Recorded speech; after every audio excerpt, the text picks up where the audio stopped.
Hello viewers, how are you? I hope that you are great. I have come with another video. In this video, I'll describe about three tenses. আমি এই ভিডিওতে তিনটি tense নিয়ে আলোচনা করব আর এই টেন্সগুলো হচ্ছে present perfect tense, past perfect tense এবং future perfect tense.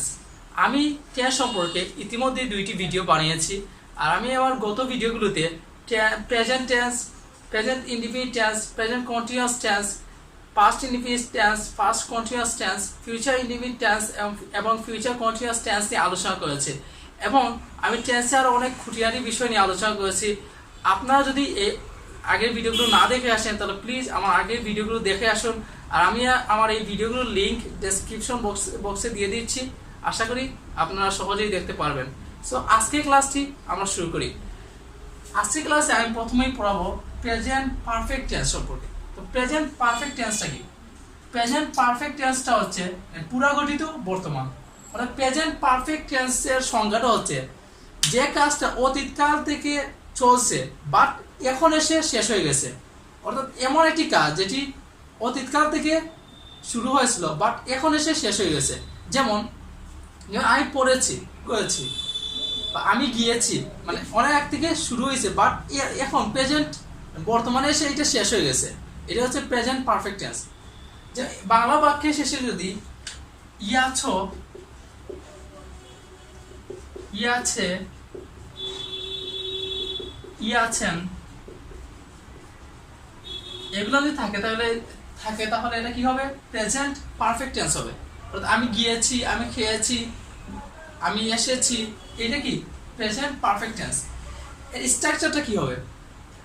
Present perfect tense স্ট্রাকচারটা হচ্ছে প্রথমে সাবজেক্ট বসবে, এরপরে অক্সিলারি ভার্ব হিসেবে হ্যাভ অথবা হ্যাজ যেখানে একটি বসবে, এরপরে ভার্বের তিন অর্থাৎ পাস্ট পার্টিসিপল ফর্মটা বসবে। সো প্রথমে আমরা একটি বাক্য তৈরি করি। সো আমি এখানে প্রথমে একটি সাবজেক্ট নিলাম, সাবজেক্টটা নিলাম ধরুন হি। ওকে, সো এখন আমি প্রশ্নটা হচ্ছে যে আমি কোন অক্সিলারি ভার্বটা নিব, হ্যাভ নিব না হ্যাজ নিব? সো এখানে সেই আগের উৎসই দরকার, যেটি হলো থার্ড পারসন সিঙ্গুলার নাম্বার যদি হয় তাহলে হ্যাজ বসবে, থার্ড পারসন সিঙ্গুলার নাম্বার হলে কি বসবে? হ্যাজ বসবে। আর যদি থার্ড পারসন সিঙ্গুলার নাম্বার না হয় তাহলে কি বসবে? হ্যাভ বসবে। তো যেহেতু এই সাবজেক্টটা কি থার্ড পারসন সিঙ্গুলার নাম্বার, সেহেতু আমরা কি বসাবো? হ্যাজ বসাবো। সো হি এর পরে কি বসবে? হ্যাজ বসবে। হি হ্যাজ, এরপরে ভার্বের 3 নাম্বার ফর্ম অর্থাৎ পাস্ট পার্টিসিপল ফর্ম বসবে। So he has, he has come, সে এসেছে।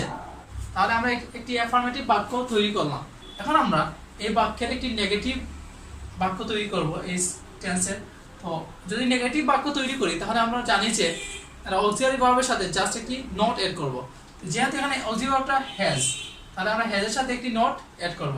সো হি হ্যাজ নট এর সংক্ষিপ্ত রূপ হচ্ছে হ্যাজেন্ট কাম,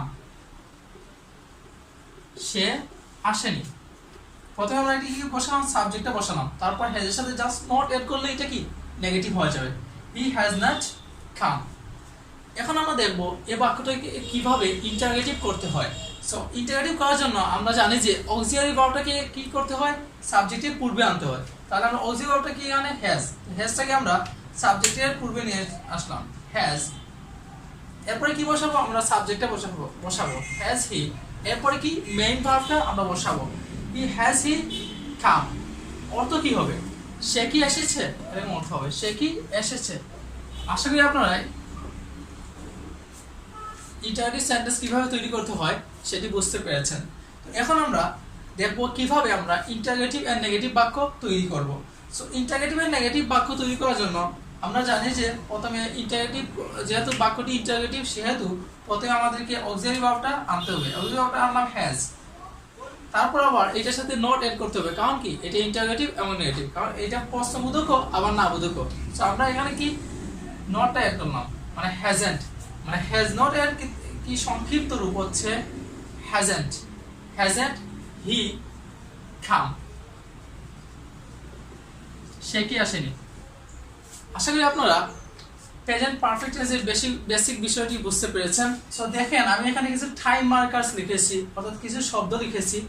already, just now, yet, never, ever, lately, recently. এই যে কয়টি শব্দ বা সময় যদি কোনো সেন্টেন্সে থাকে তাহলে এটি প্রেজেন্ট পারফেক্ট টেন্স হবে। এখানে তো একটি শব্দ লেটলি রয়েছে, লেটলি, এর অর্থ লেট অর্থ আমরা জানি কি দেরি করা। লেটলি অর্থ কিন্তু দেরি করা বোঝায় না, লেটলি অর্থ কি সম্প্রতি, অর্থাৎ রিসেন্টলি এর সিনোনিম হচ্ছে কি লেটলি। সো দেখুন এখানে আমি একটি উদাহরণ লিখেছি, মানে এক্সাম্পল লিখেছি। So he dash come here yet, অর্থাৎ এখানে কি কি রয়েছে, ইয়েট শব্দটা রয়েছে। ইয়েট শব্দটা কি হচ্ছে প্রেজেন্ট পারফেক্ট টেন্সের কি টাইম মার্কারস। এখন কোথায় আছে এই ইয়েট, ইয়েটটা কি প্রেজেন্ট পারফেক্ট টেন্সের টাইম মার্কারস।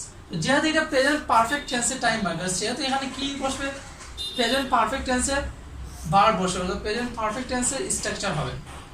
সো দেখেন এখানে আমি 4টি অপশন লিখেছি। একটি হচ্ছে হ্যাভ কাম, আরেকটি হচ্ছে কাম, আর ইজ কামিং, আরেকটি হচ্ছে হ্যাজ কাম। সো এখানে প্রথমটা দেখেন হ্যাভ কাম।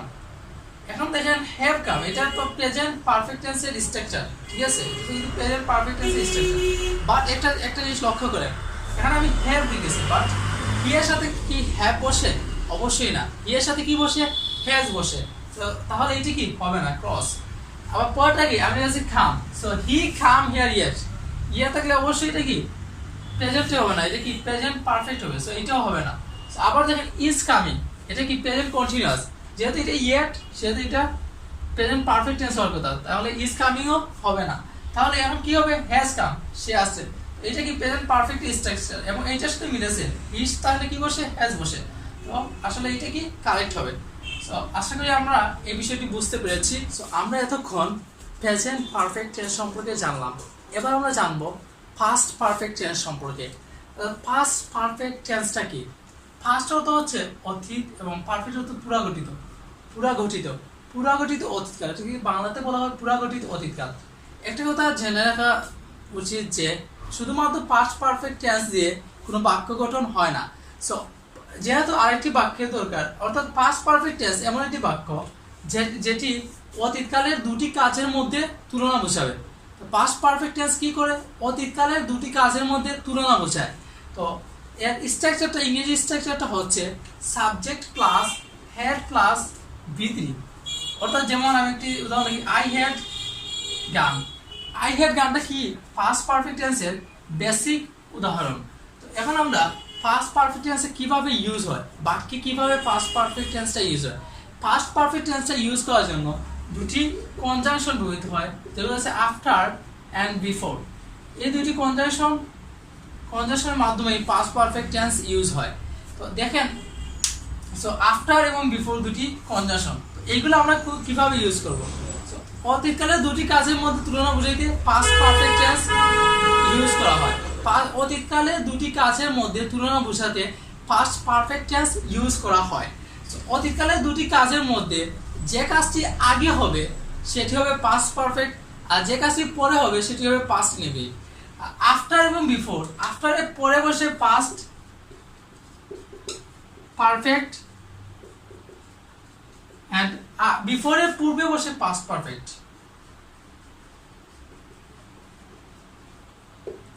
আফটারের পরে কি বসে, পাস্ট পারফেক্ট বসে, আর বিফোরের পূর্বে পাস্ট পারফেক্ট বসে। সো এখন আফটারের পূর্বে বসে ফার্স্ট ইনডিফিনিট, and বিফোরের পরে বসে ফার্স্ট ইনডিফিনিট। সহজ টেকনিক হচ্ছে যে আফটারের অর্থ কি পরে পাস্ট পারফেক্ট বসে, বিফোর অর্থ পূর্বে, তাই পূর্বে পাস্ট পারফেক্ট বসে। তো এখন আমরা আফটার এবং বিফোর দিয়ে বাক্য তৈরি করব। তো দেখুন কিভাবে বাক্য তৈরি করতে হয়। সো আফটার, যেমন ডাক্তার আসার পরে রোগীটি মারা গেল। ডাক্তার আসার পরে রোগীটি মারা গেল, এখানে কি দুইটি কাজ, অতীতকালে দুটি কাজ, এবং দুইটি কাজের মধ্যে তুলনা বুঝাইছে যে কোনটার পরে কোনটা হয়েছে। সো ডাক্তার আসার পরে রোগীটি মারা গেল, তাহলে ডাক্তার আসার পর মানে ডাক্তার আগে এসেছে, তারপর কি রোগীটি মারা গেছে। ডাক্তার যেহেতু আগে এসেছে, তো ডাক্তারটা কি হবে, পাস্ট পারফেক্ট টেন্স হবে, আর রোগীটা পরে মারা গেছে, তাই এটি কি হবে, পাস্ট ইনডিফিনিট টেন্স হবে। তো আমরা জানি যে আফটারের পূর্বে পাস্ট ইনডিফিনিট এবং আফটারের পরে পাস্ট পারফেক্ট। তাহলে রুগীটি মারা গেল, এটা কি পাস্ট ইনডিফিনিট টেন্স, তাই এটা আগে বসাবো। দ্য পেশেন্ট ডাইড, রুগীটি মারা গেল। After the doctor had come. আশা করি আপনারা এই সেন্টেন্সটি কিভাবে হয়েছে সেটা বুঝতে পেরেছেন। এর অর্থটা কি, যে ডাক্তার আসার পরে রোগীটি মারা গেল। ডাক্তার আসার পর ডাক্তারটা আগে আসছে, তারপর কি রোগীটি মারা গেছে। তো ডাক্তারটা কি হবে, পাস্ট পারফেক্ট টেন্স হবে, কারণ এটি আগে ঘটেছে। আফটারের পরে কি বসে, পাস্ট পারফেক্ট, তাই পাস্ট পারফেক্ট টেন্সটা কি আফটারের পরে বসেছে। এখন দেখেন বিফোর দিয়ে কিভাবে বাক্য তৈরি করতে হয়।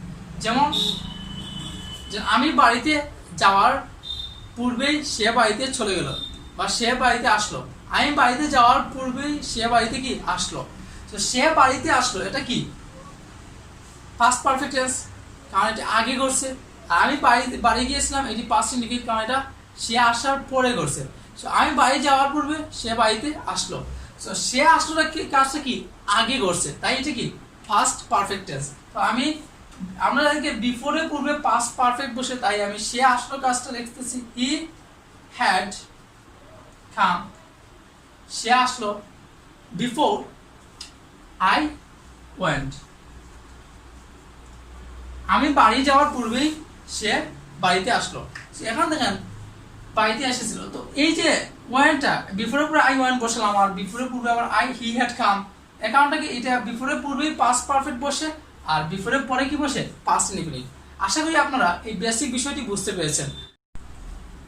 সো এতক্ষণ আমরা ফার্স্ট পারফেক্ট টেন্স সম্পর্কে জানলাম, এবার আমরা জানবো ফিউচার পারফেক্ট টেন্স সম্পর্কে। সো ফিউচার পারফেক্ট টেন্সটা কি? ফিউচার পারফেক্ট টেন্সের বাংলা অর্থ হচ্ছে পুরাগঠিত ভবিষ্যৎ, অর্থাৎ ভবিষ্যৎকালে একটি কাজ বুঝাইবে। সো এখন দেন যদি আমরা বাংলা বাক্যে এগুলো কিভাবে চিনবো, যদি ভবিষ্যৎকালে কোনো সময়ের মধ্যে কোনো কিছু হওয়া বোঝায়, তাহলে এটি ফিউচার পারফেক্ট টেন্স হবে। যেমন আমি আগামীকালের মধ্যেই কাজটি শেষ করব, আমি আগামীকালের মধ্যেই কাজটি শেষ করব, অর্থাৎ কোনো সময়ের মধ্যে কোনো কাজ হলে সেটি কি হয়, ফিউচার পারফেক্ট টেন্স হয়। যেমন আমি একটা বাক্য লিখতেছি, যেমন আই শ্যাল হ্যাভ, শেয়ারটা কোথায় ইউজ করবেন, আই এর জায়গায় অথবা উই এর জায়গায়, আর উইলটা আপনি সব জায়গায় ইউজ করতে পারেন। তো I shall have done this work, আপনি দুইটার মধ্যেই কাজটি শেষ করবেন, শেষ করে থাকবেন।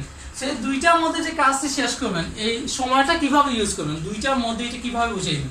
তাহলে আপনাকে এখানে বাই যোগ করতে হবে, বাই দ্বারা সময়টা এড করতে হবে, বাই 2 PM। তো আপনি বিকাল 2টার মধ্যেই কি কাজটি শেষ করে ফেলবেন।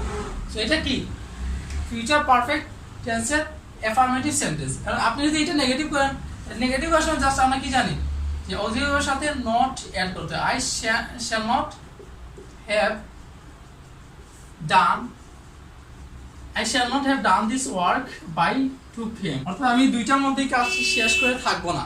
এখন এটা ইন্টারোগেটিভ কিভাবে করবেন, আমরা ইন্টারোগেটিভ করতে হলে যে অক্সিলারি ভার্বটা কি সাবজেক্টের সামনে আসে, অক্সিলারি ভার্বটা আমি সাবজেক্টের সামনে আনলাম শ্যাল, এবার সাবজেক্ট শ্যাল আই, এরপরে হ্যাভ যেরকম আসে সেরকমই বসাবেন, shall I have done this work by 2 PM। তো আশা করি আপনারা ইন্টারোগেটিভ সেন্টেন্সটি বুঝতে পেরেছেন। এবার আমি এটা ইন্টারোগেটিভ এর নেগেটিভ করব। তো ইন্টারোগেটিভ এর নেগেটিভ করতে হলে কি করব যে শ্যালটা আনবো সামনে, কারণ এটা ইন্টারোগেটিভ, এবং শ্যালের সাথে আবার নট যোগ করবো, shall not I have done this work by 2 PM। So আপনারা এরকম হাজার হাজার বাক্য তৈরি করতে পারেন। স্যার আপনি আরেকভাবে ফিউচার পারফেক্ট টেন্সে বাক্য তৈরি করতে পারবেন ঠিক পাস্ট পারফেক্টের মতো। যেমন এই ক্ষেত্রে আপনাকে বিফোরটা ইউজ করতে হবে। এরকম বাক্য তৈরি করতে আমাদের দুইটি টেন্সের দরকার পড়বে, একটি হচ্ছে ফিউচার পারফেক্ট, আরেকটি হচ্ছে প্রেজেন্ট ইনডিফিনিট টেন্স। তো ফিউচার পারফেক্ট যেটা হবে সেটি বিফোরের পূর্বে বসবে, ফিউচার পারফেক্টটা কোথায় বসবে, বিফোরের পূর্বে, আর প্রেজেন্ট ইনডিফিনিটটা বিফোরের পরে বসবে। অর্থাৎ বিফোরও তো পূর্বেই ফিউচার পারফেক্ট, আর প্রেজেন্ট ইনডিফিনিটটা বিফোরের পরে বসবে। সো এখন দেখেন আমরা কিভাবে বাক্য তৈরি করব। যেমন সে বাড়িতে আসার পূর্বেই আমি বাড়ি গিয়ে থাকবো। সো যেহেতু আমি বাড়ি গিয়ে থাকবো, কাজটি আগে হবে, সেহেতু বাড়ি গিয়ে থাকবো এটি কোন টেন্স হবে? Future perfect tense. আর যেমন আমি সে আসার পূর্বে, এটি হচ্ছে পরে কাজটি, বাড়ি যাওয়ার পরে কাজটি হবে, সে আসার কাজটি পরে হবে। তাই এই বাড়ি আসার কাজটি কি হবে? Present indefinite. অর্থাৎ যে কাজটি আগে হবে সেটা কি হবে? Future perfect. আর যে কাজটি পরে হবে সেটি কি? Present indefinite tense. তো ফিউচার পারফেক্ট টেন্সের একটি বাক্য লিখি, যেমন আমি বাড়ি গিয়ে থাকবো সে আসার পূর্বে, অর্থাৎ সে আসার পূর্বে আমি বাড়ি গিয়ে থাকবো। তাহলে আমি বাড়ি গিয়ে থাকবো, এটা কি? Future perfect. সো বিফোরের পূর্বে জানি কি আমরা ফিউচার পারফেক্ট বসাতে হয়। তাহলে আমরা ফিউচার পারফেক্ট টেন্সে আগে বসাবো, যেমন আই শ্যাল হ্যাভ গান, অর্থাৎ আমি বাড়ি গিয়ে থাকবো বিফোর হি কামস, মানে এটা কি? Present tense. হি কামস থাকবো, আমি বাড়ি গিয়ে থাকবো সে আসার পূর্বে। আমি আজকে ভিডিওতে 3টি টেন্স নিয়ে আলোচনা করব। আজকের ভিডিওটি যদি আপনাদের ভালো লেগে থাকে তাহলে প্লিজ একটি লাইক দিন এবং বন্ধুদের সাথে শেয়ার করুন, যাতে তারাও উপকৃত হতে পারে। এবং যদি আপনারা নতুন হয়ে থাকেন তাহলে please subscribe my channel and press the bell icon so that you can get all notifications of my video. এবং আমি আমার পরবর্তী ক্লাসে বাকি 3টি টেন্স নিয়ে আলোচনা করব। আশা করি আপনারা আমার সাথে থাকবেন। Thank you for watching my video.